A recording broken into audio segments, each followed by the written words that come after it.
첫째, 시기 질투가 많은 사람을 멀리하라.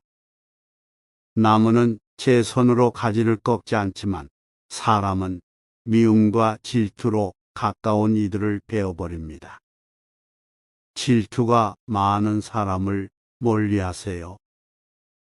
사실 인간이라면 나 아닌 누군가를 시기하고 질투하는 것은 어떻게 보면 아주 자연스러운 감정입니다. 하지만 이 질투를 열정으로 바꾸어 스스로 노력하는 사람이 있는 반면에 부러워하거나 질투만 하고 그 사람을 낮추는 사람은 아무것도 이룰 수 없는 실패자일 것입니다. 계속되는 질투는 그가 부족하다는 것을 인정하는 것입니다. 따라서 그 감정적 조절이 실패하는 순간 선을 넘을 수 있고 그 순간 남을 헐뜯거나 은근한 비난을 합니다. 아무리 오래된 친구라고 해도 크게 먼 가족이어도 마찬가지이며 그런 사람들과의 시간은 감정 소비와 에너지 낭비입니다. 시기와 질투는 덧없는 것일 뿐입니다. 둘째, 불평불만이 너무 많은 자를 멀리하라. 물고기는 언제나 입으로 낚입니다.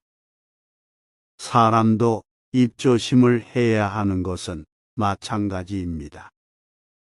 입을 다물 줄 모르는 사람은 대문이 닫히지 않는 집과 같습니다. 우리는 입이 하나, 귀가 둘입니다. 말하는 것보다 적재적소에 침묵을 지키는 것은 2배가 가치가 있는 일이라는 것입니다. 이러쿵 저러쿵 불평불만이 많은 사람들은 멀리하세요. 당나귀는 긴 귀로 구별할 수 있고 어리석은 자는 긴 혀로 구별할 수 있다고 합니다.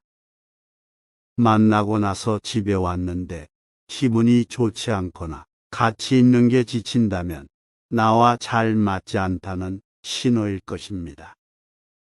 그리고 그의 부정적인 생각이 나에게도 부정적으로 영향을 미칠 것입니다. 매번 만나면 기운 빠지는 사람들을 멀리하세요. 나의 에너지를 깎는 사람이 아니라 나를 안정적으로 만들어주는 좋은 친구를 가까이 합시다. 좋은 사람 만나서 즐겁게 살기도 부족한 인생입니다. 셋째, 남을 험담하는 사람을 멀리하라. 남을 욕하는 것은 살인보다도 위험하다.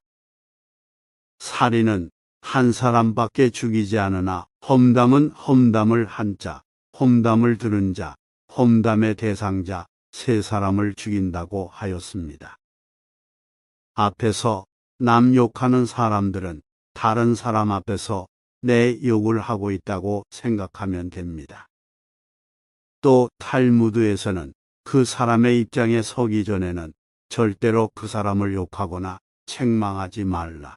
상대방의 입장이 되어보지 않고서 함부로 남을 평가하거나 판단해서는 안 된다라는 역지사지를 강조했습니다. 다른 사람의 입장이 되어보지도 않고 함부로 판단하는 것은 제멋대로 구는 사람들이고 공감 능력이 없는 사람들입니다. 남을 멋대로 판단하는 친구가 아니라 긍정적이고 남을 칭찬할 줄 아는 사람과 가까이 하세요. 넷째, 허풍, 잘난 척, 허세가 있는 사람을 멀리하라. 남에게 자기를 칭찬하게 해도 좋으나 자기 입으로는 자기를 칭찬하지 말라. 자신을 낮출 때만 탁월해질 수 있다. 자랑하려고 애쓰는 사람은 곧 자기 인격에 상처를 입히고 있을 것입니다. 자랑하는 행동은 겸손과 다른 사람을 생각하는 마음이 부족하다는 신호일 수 있습니다. 끊임없이 자기 자랑을 하는 사람들은 진정한 관계를 만드는 것보다 나보다 우월해 보이는데 더 관심이 있을 것입니다. 은근한 자랑을 하면서 밥값조차 계산하지 않는 사람들이 많습니다. 가족이 아니라면 적당한 거리를 유지하며 지내십시오.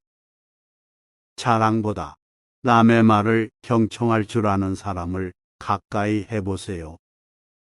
그리고 나 또한 잘난 척, 자기 자랑하는 행동을 하지 말고 그 시간에 더 내가 인정받을 수 있는 일을 찾아서 하는 것이 중요합니다.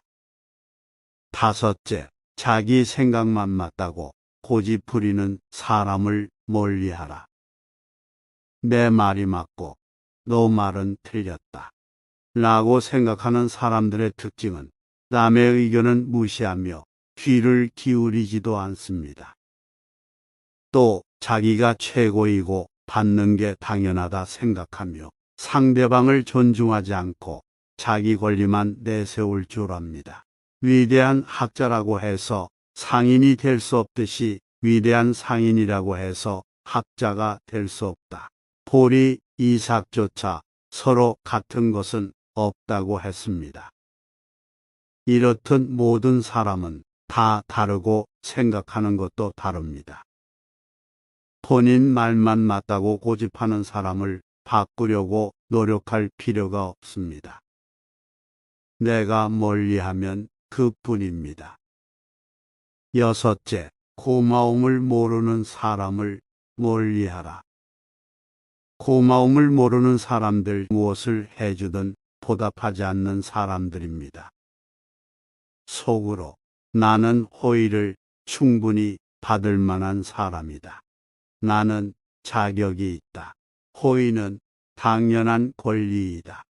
는 생각을 하고 있을 것이며 본인이 아주 작게 한 일은 과대평가해서 생각하고 있을 겁니다. 이런 관계는 남보다 못한 사이입니다. 고마움을 가장 잘 표현하는 방법은 그 고마움을 더해주는 것이라고 합니다. 상대방에게 고마움을 표현할 때 그저 입으로 말하는 것뿐이 아니라 진심으로 그 고마움을 더해줌으로써 상대방에게 더욱 큰 감동을 줄 수 있다는 것을 말해주고 있습니다. 우리 자신은 남들에게 고마움을 느끼고 더 표현할 수 있는 괜찮은 사람이 되어 봅시다. 일곱째, 거짓말을 하는 사람을 멀리하라. 거짓말을 습관적으로 하는 사람들이 있습니다. 한 가지의 거짓말을 진짜처럼 보이기 위해서는 항상 7가지의 거짓말을 필요로 한다. 거짓말을 하면 그 거짓말을 보태기 위해 더한 거짓말을 만들어냅니다. 전날 과한 술자리로 회사에 지각을 했지만 차가 막혀서 늦었다고 하거나 숙취로 힘든 상황을 감기 몸살이 걸려서 힘든 것처럼 거짓말을 하곤 합니다. 거짓말쟁이에게 주어지는 가장 큰 벌은 그가 진실을 이야기해도 사람들이 믿지 않는다는 것이라고 했습니다. 거짓말은 어쩌면 우리 인생에서 가장 소중한 것을 가져갈 수도 있어요. 그것은 바로 타인의 신뢰입니다. 탈무드는 배움이라는 뜻입니다. 이런 7가지 유형의 사람들을 멀리 하려 해도 모든 사람을 거를 수 없고 때때로 상처가 되기도 할 것입니다. 탈무드에서는 상대에게 한번 속았을 땐 그 사람을 탓하라. 그러나 그 사람에게 2번 속았거든 자신을 탓하라라고 하였습니다. 사람에게 한번 당했다면 다시 고쳐 옆에 둘 생각을 말고 과감하게 거리를 두고 상처받지 않는 소중한 인생을 사셨으면 좋겠습니다. 행복한 생각과 인생을 바꿔줄 명언, 세상을 비추는 명언이었습니다. 감사합니다.